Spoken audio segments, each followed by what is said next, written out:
time to be thinking about your car, automotive issues, coffee on the roof, you name it. POWERWORKS Automotive, POWERWORKS Garage, Glenn Power in the house. We're here at the ROVE Hotel, downtown Dubai's epic podcast studio. And for the next little bit, we're just going to talk about stuff that's going on in the world of automotives. We might talk about Carmen Ghia. We might talk about Joey Woo-Woo's infatuation with the Passat, and only a few things though. I mean, he loves the car, but he's got a few things that are really on his mind. And ultimately, we're just going to talk about what's going on in the world and set it all straight. And that's why Glenn shows up every week. Welcome back. Yeah, eventually. Sorry for being late. Hey, I think it's always interesting because when we start talking about getting a car fixed and you're bringing your vehicle in and all this kind of stuff, you got to get the parts, and there are options with the parts, and I think people forget that there's a whole logistical nightmare associated with finding the bits and pieces that go with your car. I mean, you can get it at the dealer, you can get it at the end. What do we call them? What do we call them here? Franchise, enterprise. Yeah. At home, we'd call it the dealer. Yeah, I mean, a lot of people call them the agency. The agency, there we go, yeah. So, you can get it from there. There are alternative, Borg & Beck is an example. There are alternative parts suppliers, and sometimes folks, I'm an example of that. Yeah, look, I want great parts on there, but maybe non-original is going to be okay. And that might be a big savings, so I might be tempted to go that route, which means you got to go source them, find them, get them. It's a pain in the neck. Nightmare, yeah. We're about to go big with Borg & Beck. We've been using them on our own customers' vehicles for about 3 years. It's time to get Borg & Beck back in here on the podcast, by the way. Yeah, we'll get Pete in, definitely. Yeah. There's a lot of interesting stuff happening. New product lines, new developments, and we've just put a huge order in, which stings when you see when we see our credited amounts to Borg & Beck, but it's going in our new branch in DIP, and we're going to serve the market as trade. One of the problems here is if I go to an agency, as we've just said, and I buy an engine mounting for your car, I'm going to buy that for the same price as you, which I don't get. Like, how is it that you're getting the same discount that I'm going to get if I go and buy it off the rack? When I came here in 2012, I joined AAA, and one of the reasons AAA has been as successful as it is, down to the fact that obviously from the top, Frank Murray, who ran it for so long, and Gordon Ferguson, who's running it now, both super experienced in the trade, but also with people. They had staff that were there for 10, 15 plus years. When a new person came in, it was rare. We'd obviously while I was there for 4 years, we had a couple of people retire and a couple of people go back home for family reasons, or just they'd had enough, which is fair enough in our job. But all the staff were there for ages. They knew all of the suppliers very well. And we used to get good deals because in 2008 and 2009, obviously before I came, with the economic crash, agencies were hurting. They had stock on shelves that they paid for that they wanted to get out, and they were offering great deals to trade because that was how they could get rid of bulk. Most, average Joe customers, if you can use that phrase, don't have the time nor the inclination to go and buy their own parts. Right. So they weren't going to sell retail, so they were trying to get, but now that's all gone away. Yeah. It's all gone. So if I'm going to make 10%, you're going to pay 10% more than what you could have paid if you'd have gone and got it yourself. Now, we can sometimes negotiate a discount, but a lot of the time, they're paying lip service to it and they're not actually honouring it. And I've had meetings after meetings after meetings with parts managers who, because of the monopoly here on supply of genuine parts, really don't care. But surely the agency wants you to come and buy the parts from them so that you're not going and getting the knockoffs, or, I mean, not that you're going to buy black market, but you're going to buy non-original. Yeah. One of the problems here is any genuine part comes from the distributor. The distributor is a single source. There is no, it's not like for you back home in Canada, same it would be for us in the UK. your dealer in Chesterfield hasn't got it, well, I'll just go to Sheffield then. Yeah. And the guy in Sheffield might have it a different franchisee, and he might have sell it you at a better price. Yeah, they absolutely. Don't care. And they might even inter-dealer it from the Chesterfield one and then still sell it you. So it doesn't really, well, it doesn't happen at all here. That's nothing that happens here, because if it's a VW part, it's coming from Almaduda. Even if you go to let's say a second source supplier, such as a big one in Alcuz is Bolton, they still buy from Almaduda. Now they get a little bit of a discount because they're buying in bulk, but they still sell it at pretty much the same price as the dealer's going to sell it to us at. Really? And now these people are able to make a few percent because they are buying high quantities, but when I'm buying one window regulator a month or 2 engine mountings a week or just a couple of bits here and there, I'm not getting a discount, and it's no different to what a customer could go in off the street and then turn up to me with parts. Now at that point, I automatically am in a bad situation, because purely from a business point of view, I've now only got labour to make any money with, and if something else goes wrong on the job, what do we do if the part comes wrong, if the customer supplies the wrong part? That's a big issue. You've had that. Do we charge them more money for putting it back together to get the car out while it comes? Do we charge them, do we then charge money for going to pick the part up? What? You have to. I mean, you got to somehow discourage people from jumping the queue. A couple of my friends, one of my friends who runs a BMW specialist, independent BMW specialist, he charges double labour for people that supply their own parts. Double labour, okay. Now, does that discourage people from bringing? Not always. No, not always. And I mean, look, they do the balance out. And they say, look, double labour's cheaper than me. Especially when you're talking BMW, right? So if you're putting 10 or 15% on a part that's 6k, and they can go and get it, and it's only going to be 400 labour anyway. They're saving. So it does happen, and that's an idea. We're still quite new. We're still trying to impress people, still trying to prove ourselves regardless of experience or background. You know, POWERWORKS as an entity is a year old, so to speak, and we need to do things to get people on side, and we can't go around and be quite, I suppose it's antagonistic and saying, okay, bring your own parts, but I'm going to charge you double labour, because then, okay, well, I'll take my own parts somewhere else then. That's always the fear, right? So we've got to balance that out.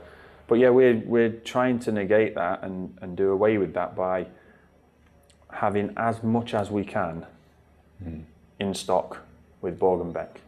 Now Borg & Beck, when I think Borg & Beck, I'm thinking brakes, filters, rotational parts, service parts, including suspension. Have they expanded things a little bit? They have special lines on now that are getting more and more popular and common. So every now and again, they started out doing things like clutches and starter motors and alternators. Now the problem with the starter motors and alternators here is the shipping is expensive because of the weight. So you can put them on a boat, but you're going to wait 4 weeks for an alternator. So all these things, what we've basically done is we've gone through the market. I've given data for the last 12 months of my trading of every part we've ever sold, and then friends of mine that want to buy from us when we have the parts have given me their data. So we've got 1,800 product lines on the way. They'll be in our DIP branch in a big, massive, huge, well organised, but nonetheless a pile in the corner. And then we'll rack them out and put them in locations, and hopefully by the end of next week, they'll be ready to start delivering to garages around the country and also using on our own cars, which means we haven't got to drive out to a supplier to pick a car part up, or we haven't got to wait for an email to be responded to. I mean, you think about somewhere like, again, to use the example, a dealer, you think about Altair.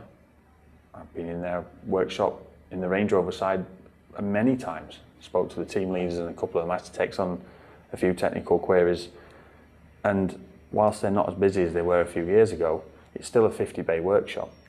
Wow. So you've got 50 internal jobs going on at any one time, potentially. That's huge. Where's your priority if you've got 3 parts staff? Is your priority POWERWORKS, who are spending 15k a month, or is your priority your workshop that's doing 150k a day? It's a no-brainer, right? So obviously there's send an email, I need a a clip for this bumper bracket, they don't care. They don't want to sell me an 18 dirham part because they've got no time. They need to fix this engine that's in their workshop that's got to be done under warranty and it needs fixing now. So this is the problem. So hopefully we'll start to reduce that for ourselves and also for other garages. And it's going to take some time and some hard work. And me and Pete are going to be sick of the sight of each other, but it's going to be very, very beneficial. I'm looking forward to it, and hopefully it becomes a nice operation that can stop us having the biggest problem we have here, which is part supply. It's without doubt the biggest problem. Do you think it'll lead to another level of, Borg and Beck, distributing their staff? Are there other groups of parts people that you might be able to engage in this kind of activity with? Yeah, so what we'd want to be doing is we'd want to be slick with Borg and Beck. Yeah. At the point of that happening to where it was like, this is working perfectly, we will then borrow from some of their models in their motor factors in the UK where they're in. So in the UK we have motor factors, which is basically just a car parts store. And you go in there and speak to Bob or Janet behind the counter and say, I want spark plugs for my Golf GTI. You give them the number plate. In the UK everything's done on number plate. Give them the registration number and they'll tell you what the car is, and they'll go through their computer or their book, which is next to the computer depending on the age of the person, and then they'll go in the back and they'll bring you the spark plugs out. We want to get to that. Okay. Borg and Beck, as the example, don't supply spark plugs. So we would speak with Borg and Beck to their bigger accounts in the UK and say to them, okay guys, who are you using for plugs? And we'll get the contact and we'll get the supply. So then we'll add spark plugs to the range, and then we'll add, there are other things that we can add beyond that, electrical parts maybe. But that we're talking 18 months to 2 years down the line. We want to be as slick as we can to the point where somebody calls up and says, I need a lower arm for my 3 Series BMW. We can tell them within minutes, no, we've not got it. Yes, we have got it. It's on the way to you. This is the price. And once we get to that stage, then we'll start adding to it. And it might be that we can be a first of a kind British style motor factor here, which is... That'd be cool. Doesn't exist. It does not exist. There are some very good places here, but there's no proactivity on anything. It's all reactive. And just like myself, if I go to speak to somebody about something, by the time they've had chance to formulate an answer, they've had 3 other tasks given to them because someone else has walked in, or someone's returning a part that they've just sold them that's wrong or broken or something else. So we'll start it slowly, do it sustainably, and build it up to be something that's a good contributor to the business, and then we'll grow it and hopefully get somewhere very big with it. That's exciting. Yeah, bags under my eyes. Hey, on this topic of vehicles and parts, and it's a loose transition, but I do want to give a shout out to Joey Woo Woo, who's still driving this. So he's been driving Passats now for a while. He's got He's converted. Can tell. Yeah. I mean, he's always been a Volkswagen. I forgot what GMs are. He's like, what? GM? I don't know if I can drive one of those anymore.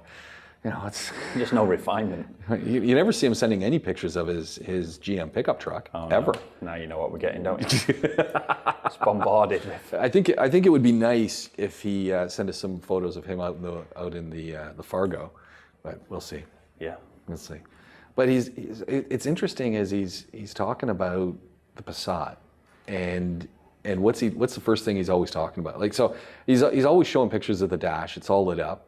And because he tends to be driving at night, but he's showing pictures of the dash, which are very functional, which he's very happy with. Yeah. What are the things that grab this guy's attention? One, is it fairly roomy? It's one person, so it really doesn't matter how roomy it is, and he's small. Right? That's huge though now. Yeah, well that's the thing. They're giant.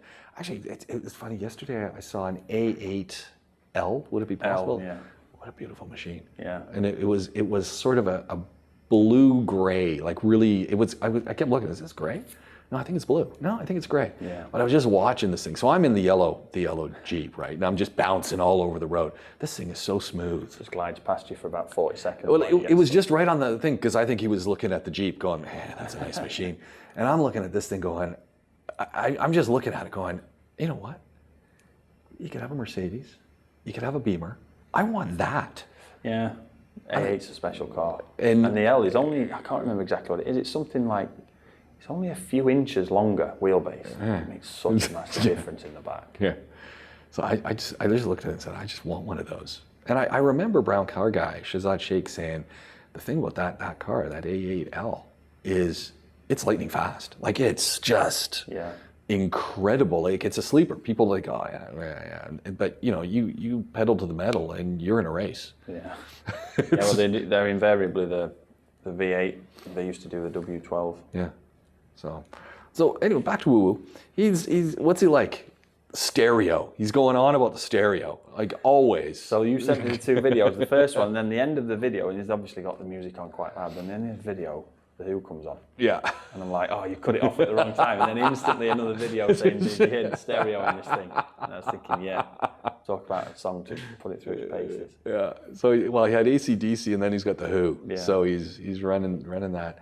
So stereo is a big thing, and I think every Volkswagen I've ever owned, and I would go on to say that's like a big piece of any car you buy. Is if it doesn't, it used to be anyway. Maybe it's just the age of the driver, right? But stereo's important. Said last week, didn't I? That much information in books, and the only one that people read is the one for the radio. I know. And I've been driving mine out here. It's a 2008 year model, and you think it's the easiest stereo in the world. You think I could change the time on the darn clock. Yeah. Every time I have to go back to the book, and every Always time I challenge on those. But every time I go, oh yeah, that's so easy. But I'm like hitting all the buttons, going, I know it's easy. What's the combination? Not intuitive, because you end up having to press the time button, but the time is on top of it. There's a symbol on top of the plus and minus, but it's on the tune knob. And man, so I've got to do that. But stereo is so important. The second thing that he's in love with is the lane assist to keep you in the lanes. Like that has become a must-have option on his cars. And I find that really interesting because that is not a must-have option on any car I own, or even when I get a car. It's not, I don't need lane assist.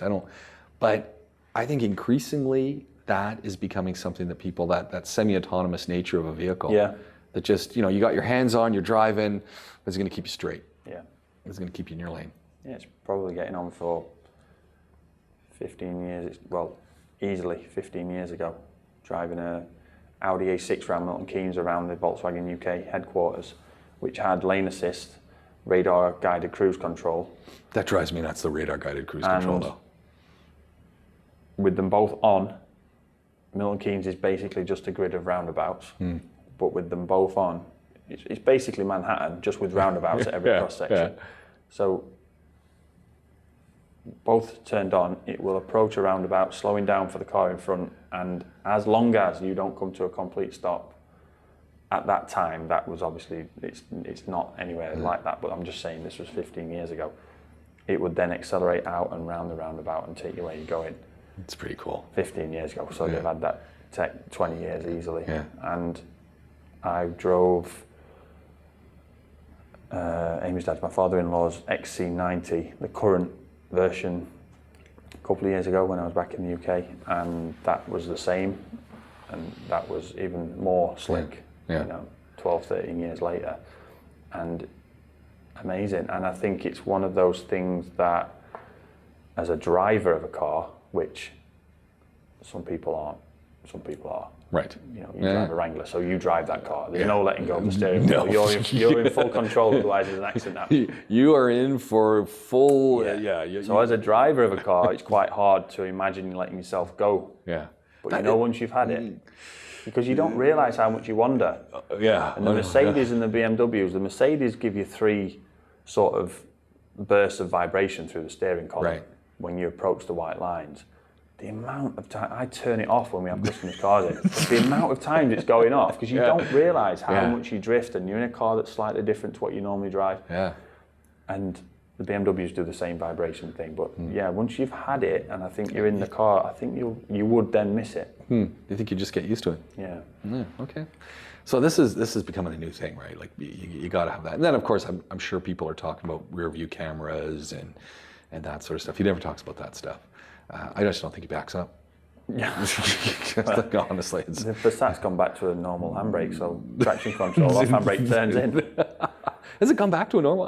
What's the logic of that? Because they'd gone a different way. Do you have any I would idea? imagine there was production cost. Yeah, okay. I would also think there's been a bit of feedback from fleet companies, because when the 3C in 2005, when that came out, the first one to have the electric handbrake, man, the problems we used to have. The buttons used to fail. Yeah. Because they had just the push button on the left of the wheel, Right. in the right of the wheel. Sorry, in right hand drive, aren't we? But you just push the button, the middle of the button pushed through, which Range Rover's still doing their start-stop buttons now, which is ridiculous. But the middle of the button would push through, it would stick, give you the fault, the handbrake wouldn't come off. The motors on the calipers, people used to change the brake pads wrong because they'd never done it before and jam the calipers up. Yeah. So we had nothing but trouble with them. So then the next one went to a manual one. I like a manual brake. There's benefits to the electric. Yeah. You know, we're talking about lane assist and that same kind of sentiment for the reason for that being good is the same reason we have electric handbrakes. I got a vehicle with no options, so Just put a brake under the back wheel and pretty park it much. downhill in case. Pretty much. Yeah. The third thing though that he likes, and I gotta say I'm all over this, and I'm a big proponent, is electronic dimming mirrors. Yeah. For nighttime driving and stuff. And nothing worse. I mean, it's one thing to have the rear view mirror dim. I want the side mirrors to dim as well. You want the side mirrors to dim until you have to pay for a glass. Well, that's the thing. I know. So it's the electric ones inside are pretty much foolproof. They do start to, or the older ones would bleed. Okay. Especially if they get some damage from the outside. Right. All my mirrors are bleeding. It's like. But they are electronic, so you can turn them on and off. Okay. And but the side mirrors. So is that the reason we don't see it? I did see it on. I did have one car once. Maybe it was a Bentley, where those mirrors also dimmed, and I was no, you know what? It was Cadillac, and that was amazing.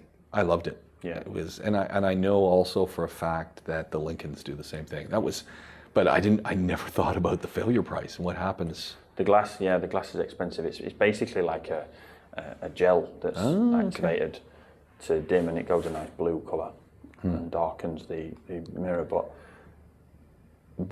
you're talking $300-400 for a glass. Yeah. So if you got to replace it, you're done for. Yeah. So we, if you want it to replace with the same one. Now again, this goes back to the parts thing here. You want. Even if you want a emblem for the bonnet, doesn't matter that they're all the same. If you go to the dealer here and ask for that, they'll want the chassis number, and they will do nothing without the chassis number. So even if you want the normal mirror, you'll give them the chassis number and they'll say, no. Computer says factory gave it that one, you can't. And it's like, what? I just want the normal one. So this is another problem that we have with parts. But yeah, that's an expensive repair if you get clipped on the car park or something like that. Darn nice feature. Yeah, really useful. Yeah, and it's really useful because the old sort of, you can flip the mirrors. Yeah, that's what I rear got. view mirror. Yeah, I got those. They're very good and they work, but it's still a split second of not looking ahead. Yeah. You know, and if it does it automatically for you. Yeah. Had an interesting one today on the way in, driving the Wrangler. Of course, I got the windows in. It was a little humid today, and I didn't want to take off the window. I don't know, because I had the windows out the other day, and it was like, woohoo, I'm here. 9:30 last night I was walking home. I was dripping. And you ever drive? Here's the thing: you ever driving, and you get that person who cuts in just a little bit too early, and you're giving them a little bit of a few kind words because they kind of cut you off, and they didn't really cut you off, but you're thinking, I was that guy today. I know. About 3 times and I'm looking over the shoulder, but there's the blind spot and obstructed vision because the roof really does need to have the windows replaced. Like, it's a 2008 year model. It's 2021. I got the original on there. Nice. And I do cover it, but I didn't clean the windows today. So I was that guy. Only after I got over it, I realized, I didn't cut anyone off. I didn't get a horn or anything. But I was that guy. I was being the guy. That needs to be sorted. It's like you start getting a reputation. It's not like you're not inconspicuous, are you? In the yellow Wrangler. No, and I mean I've got the wheel cover on the back that's Dubai Country Club. Who's got one of those? Got one of those anyway. No, they're gonna. You seen that guy with the Dubai Country Club? Where does he live? No one even knows what that place is. Oh, Maydan. That's where Maydan, the extension's all been built. There's, yeah, it's crazy. Those were good days. Can't say I was part of it, but I hear good stories. There was the Irish, I'm going to say Irish, maybe Scottish. He was Scottish. He was a Scottish chef. Okay. And he used to make deep fried haggis balls. Nice. And they were amazing. Like this was legit haggis, but deep fried. The only story I remember being ever told about that place was when I joined AAA. Frank told me that they used to, a lot of families would go at the weekend. Yeah. A lot. That was my kids' playground. That was the neighborhood. So they used to go with their boys, and they used to give them money and then go to the bar and get yourself a Mars bar or whatever. BJ would serve you up there, yeah. So they go and give the kids, but as a joke, he used to put the chocolate in the microwave for 30 seconds before he gave it to them, and then the kids would just get absolutely covered in it. Yeah. Which sounds like my kind of pub. Yeah, no, it was a great place. Yeah. It was fantastic. Yeah. Hey, here's an interesting one because we've been talking about car parts and just been talking about cars. I've got a ghost garage around the corner from my house. Sorry? A ghost, you heard of ghost kitchens? Right. Which is basically, in the terms of ghost kitchen, it's a kitchen that is in a nondescript neighborhood that might be selling, whatever restaurant, instead of getting it from the restaurant, they have another kitchen, a ghost kitchen. We got a ghost garage. Nice. It's like, I'm trying to figure out how the neighbors are tolerating this ghost garage, because I was out there with my neighbor the other day, and it only kicks off at about 6 o'clock at night, which is about the time that I'm thinking whoever these mechanics are, because they all have uniforms on too. Finish their other jobs. They finish their job, then they come to, obviously they must be living here. Yeah. It is not just a fly-by-night little, okay, we got a couple of jacks and things. No. Full compressors, the whole bit. And it's on a corner, and they're clearly have a type of car they work on, because there's about 3 Tahoes sitting there in various states of repair. Yeah. And the other things, full lighting system, they got racks of parts. Fair play to the mechanics if they're running 2 jobs. And the other day I saw 4 of them looking under the hood there, and I just thought, man, like, guys.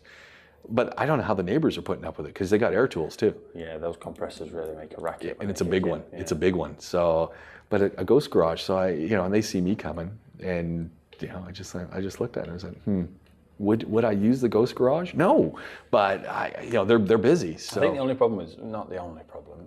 I think obviously the unsociable hours aren't great for people in the locality, but it's the whole.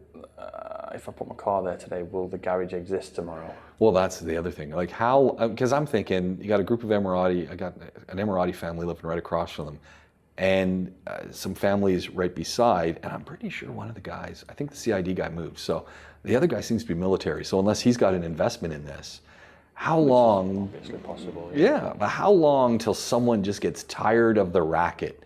It only takes one call. You got to. And he's got a tank down there, blowing the place up. Yeah, you got an operating license, you got insurance, this is a neighborhood. There's no way this ghost garage could exist here. Yeah, when I was at a previous place, we didn't try to, we did do it, but we split the shifts.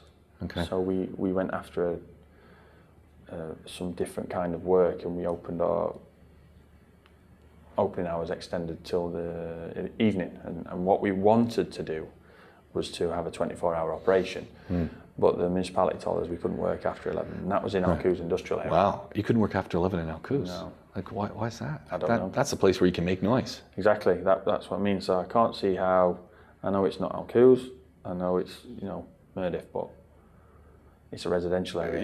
Yeah. I mean, I don't know what time they stop at, because obviously, as we were talking earlier, I fall asleep pretty early, but it's like, and I'll be honest, at 10 o'clock at night, I'm not out on the street. Yeah. But I don't know. What do you get done if you're starting around 6 o'clock? What actually can you get done if you're not closing before 11? Yeah. It was the one day, and I got to see if they do it again on the weekend. So they don't work Fridays, but they'll be open Saturday. I got to see if they're doing it again. They were doing brakes and something on a BMW, and they just had the thing propped up on two jack supports, not jacks, but axle stands. And then they left it there for quite a while, and I was just looking at this going, really? Yeah. I was just going, and my first thing, because of the vehicles I drive, they got as you said, you got a brick behind the back wheel. No, they don't. Oh, those brakes are really good.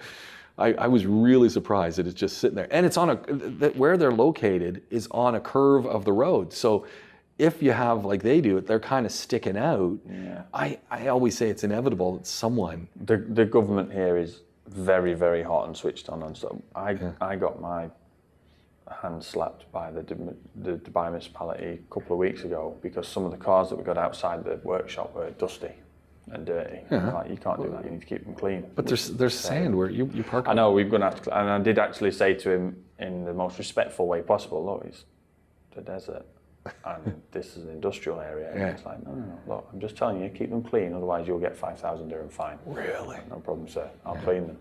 Wow. You know, so what we basically, every second day, we're cleaning cars which are just sat outside. Yeah. But, you know, that's the rules. Yeah.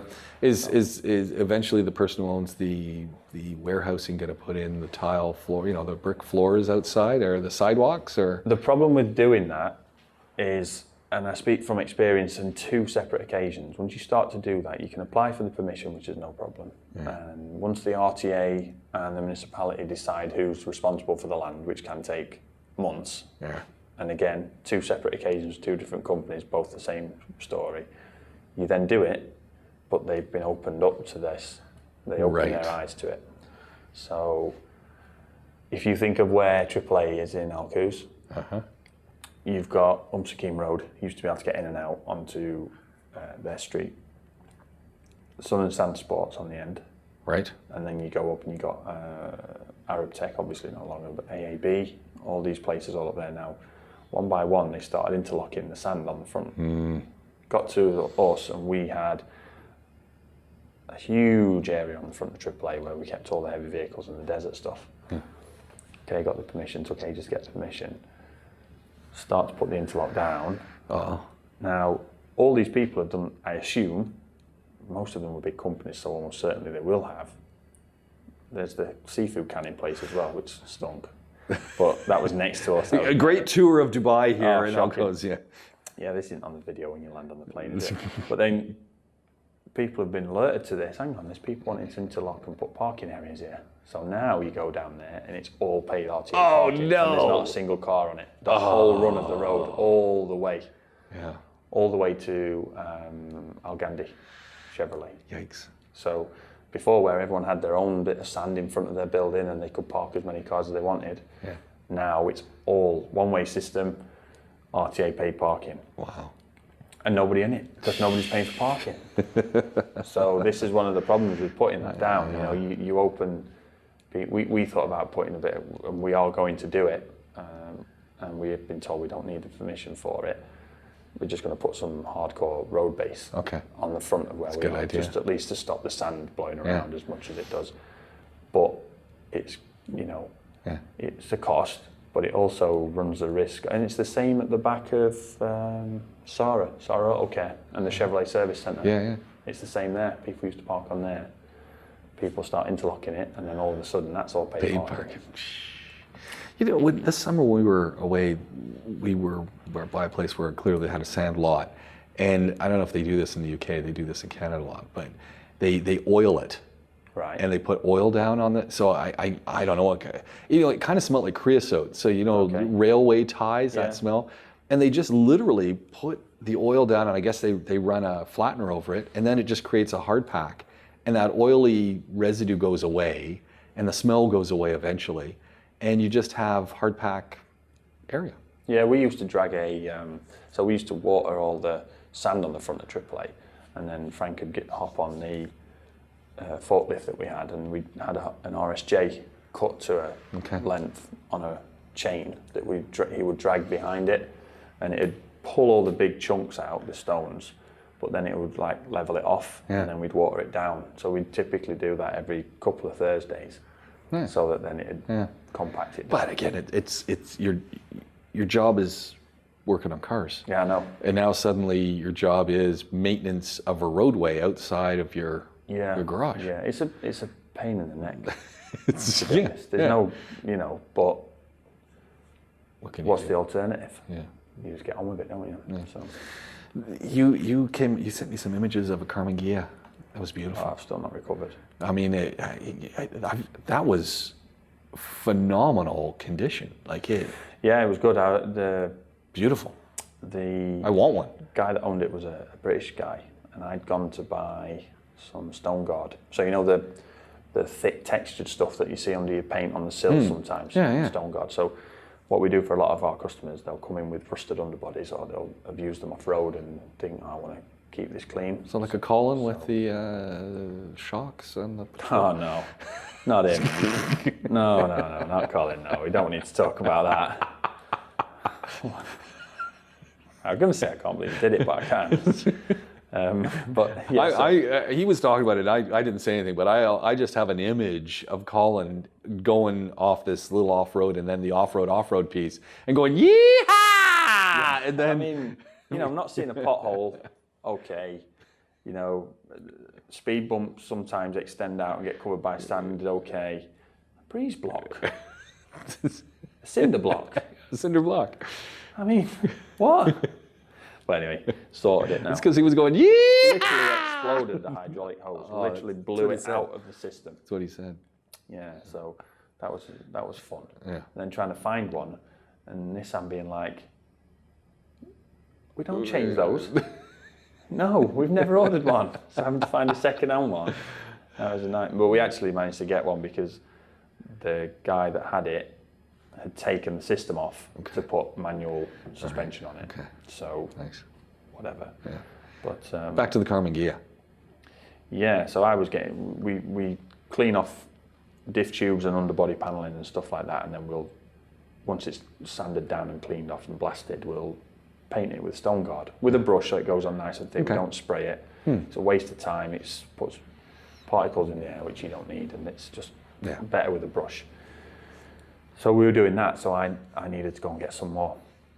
So I pay people to do this, but I'll do it myself. And I drove down to it, and thank goodness I did, because I saw this car outside, walked into the wall because I was looking at it, and took a couple of pictures with permission of the owner, and just had a chat with him, and he's had it for a while. He paid $6,000 for it. Wow. And that was like 3 years ago. And he restored it, clearly. It was in that condition? No, he's had it repainted. Yeah. He's put a couple of new parts on the, not new, but replaced parts on the inside.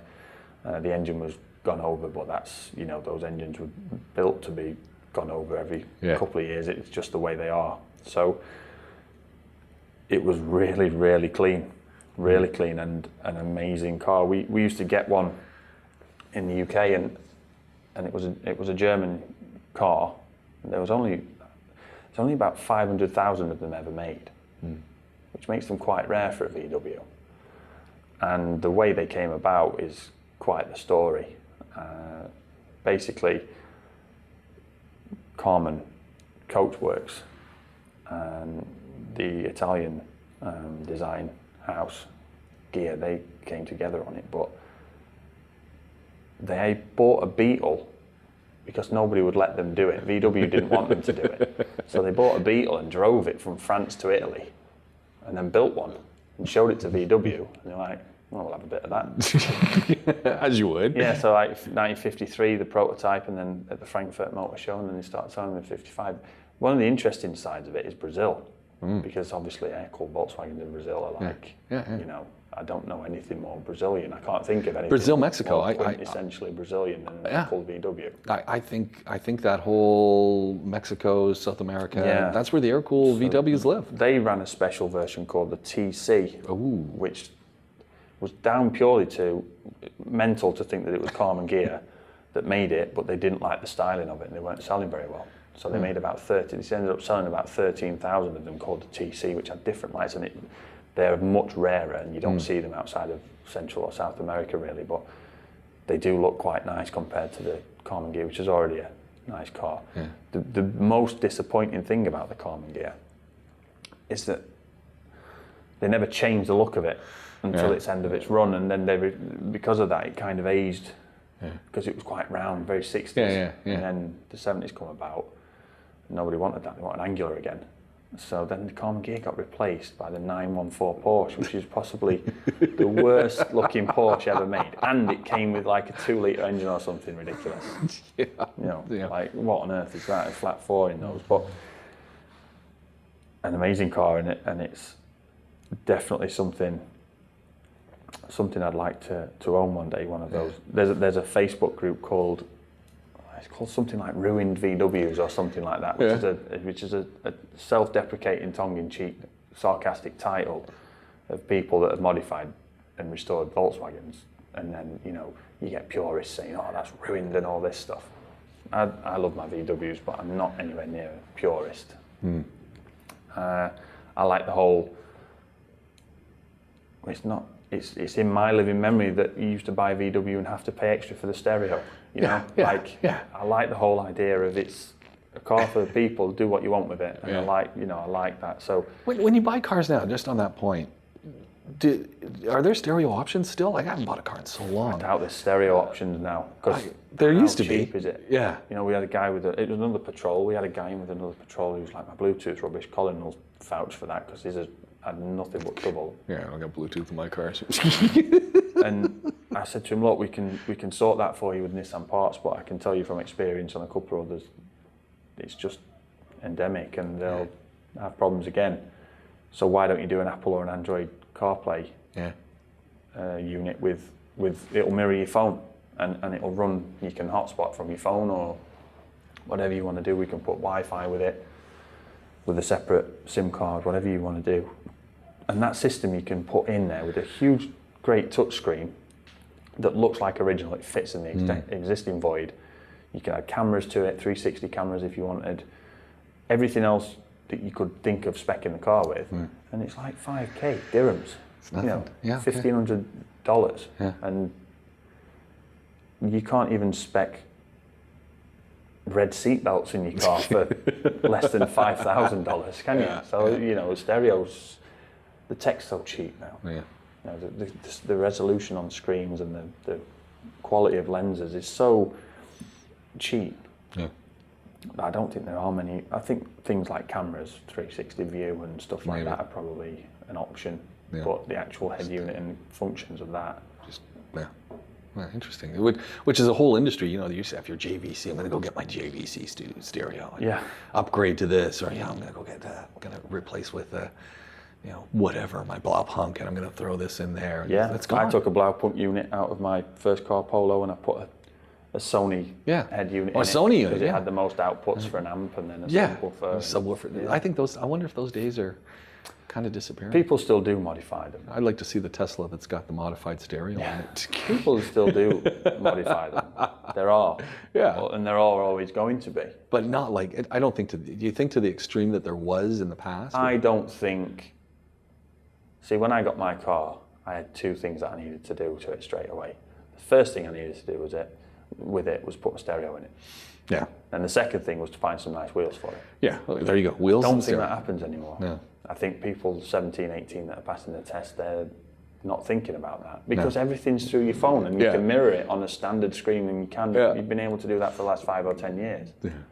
And I think, you know, that's just how it is. I think priorities have changed. Everything's the phone, and you've got your wireless buds in, which you shouldn't be wearing when you're driving, but but people do. But everything's Bluetooth. Yeah. I went to Ras Al Khor to a garage to look at a car for a customer about 3-4 weeks ago. It was a Thursday afternoon, and I got there, and the lady was there, and she was with a friend, and they got in. And while I was looking around the car, they were just checking that the Bluetooth worked on the phone, and then they connected it and played some music through it. Literally. That's all that matters.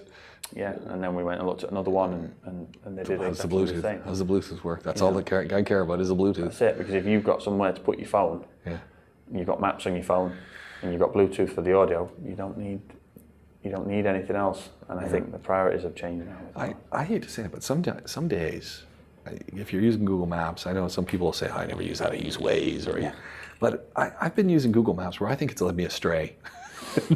Like I was driving one day and it literally said go right, and I'm on the road and I'm going, I'm sorry Google, it's a left, And I did go left, and it kept giving me the directions where, because it literally said right. So I don't know what it was talking about going right. Like, where would I have gone if I went right? I've always used Google Maps. Me too, but I don't trust it 100%. My wife trusts it 100%. Like, it's like the Google says go this way. Oh, I'm sure it'll get you there eventually. Yeah. If you get given the wrong info, you will. But I actually, coming out of our garage, sometimes there's places I'll go where there's 3 or 4 different routes and the traffic can be touch and go. Yeah. So I'll put maps on and see where the live traffic data is and see which way to go. Because if you take a guess, you can guarantee it's the wrong one. Yeah, all the time. But there is one way of getting from the garage to my daughter's school that no matter how many times I put the maps on and then think, well, I'm not going to go that road because I can go round to it. No matter how many times I do that, and having got the maps on, take the other route, which literally when I get on it, highlights it and says it's 3 minutes quicker, it never sends me that way. Yeah, What's that all about? Well, if I have a conversation with Amy about mattresses, I will get a forced advert for mattresses the next time I go onto my Gmail or something. Yeah, I don't know. It's weird. So strange. It's weird. I can't say anything about it. I just don't always trust Google. That's all I say. With traffic. Hang on, let me cover my camera. Yeah, I would say 95% of the time I get good. Well, here's another one. The other day, every Wednesday, we head over to Inspire, do yoga there. Plug like those guys, and we'll be driving home. And first of all, there's more traffic on the road at 7 o'clock at night now. So, it's a 50-minute drive. Yeah. I was like, 50 minutes? And Google's sending me all over whatever. And so, we've been doing this for a while now, so I get the Google route now. It's like, okay. And so we're driving last week, and usually you have to take a right. It didn't say to go right. And I'm saying to the wife, we got to go right. No, Google's not saying go right. I said, we better go right. No, Google's, okay, we won't go right. And then I'm literally at the lights. Go right. Well, you can't go right now because it's I'm not. So this week, I'm just going to go right. Yeah. Because I know that it's going to tell me to go right. Like, I don't even have to dream about it. It's going to say, go right. And just go right. I'm just going to go right because even if it doesn't say, I'm just going to do it because I know that's the way it wants me to go anyway. So forget it. Yeah. Just go that way. Just go right. Just prepare yourself to go right. Yeah. No, just remember, 2 wrongs don't make a right. That's exactly it. But 3 lefts do. Oh man. Yeah. What more can I say? Nothing. Yeah, I don't think there's going to be much chat about maps soon because it's all going to be autonomous and then we're going to be just asleep in our cars all the time. Which that's kind of have a little nap. I did say that to. How are you going to police that? I don't know. I did say that to the wife the other day. I wouldn't mind having a driver. There are days when I could really use a driver so that I don't have to worry about parking. I just get there, I get out. When I come back, the car's cooled down, I get in. Yeah. I can, that's when you can answer the emails on your phone. Work while you're driving. And then when you get home, you turn the phone off because you've answered all the stuff. Yeah. Instead of spending the hour at home getting caught up on, I just get travel sick when I'm looking at a screen in a car. Well, that's especially wearing a mask these days. Yeah, and then you fall asleep. It's like, it's gone. It's like, you're drooling all over yourself, right? Yeah. What? Anything else going on in the shop these days? Got anything fun and extraordinary that's come in, or is it just the same old these days? A little bit of air conditioning, a little bit of starter motors, that kind of stuff. Yeah, we've just finished a decent restoration on a Pagoda on a 280 SL. Oh. You showed, that's the one you sent me the steering wheel stuff. Is that the one that had the air conditioning vent that had been... No, that was a ridiculous extra. What on earth was that? Who would get rid of an air conditioning vent for some useless data on your battery? Like, what? Yeah. Ridiculous. I mean, this is a one-off, basically commissioned modification that's been done to an X6M. And it's a rocket ship, don't get me wrong. It's really, really, it feels fast because of how wallow it is, but it's unnecessarily quick. Obnoxiously loud, obnoxious styling. You can't get over a speed bump any faster than 1 kilometre an hour. Carbon fibre, everything. A spoiler with a spoiler on top.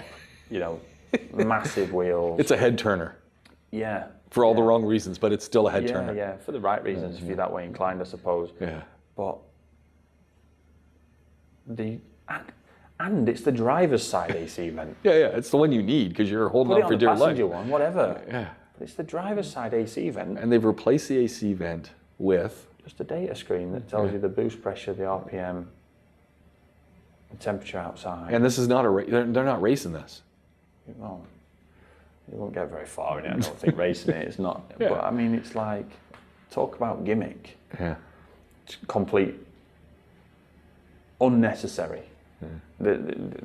I've got no idea how somebody came up with that and thought that's fine, no problem. I mean, just at least put it on the passenger side one, so that you've still got AC. I mean, we're in the desert. It's 70% humidity and 45 degrees. Crazy, just crazy. But what do I know? I mean, I don't. You just fix them. You don't design them. I mean, I don't know. I mean, I don't know how on earth that's seen as a good idea, and I also don't know what's going to happen when that screen is on and the AC stops working and it's blowing hot air past it. Surely it's going to get damaged. Yeah, But hey.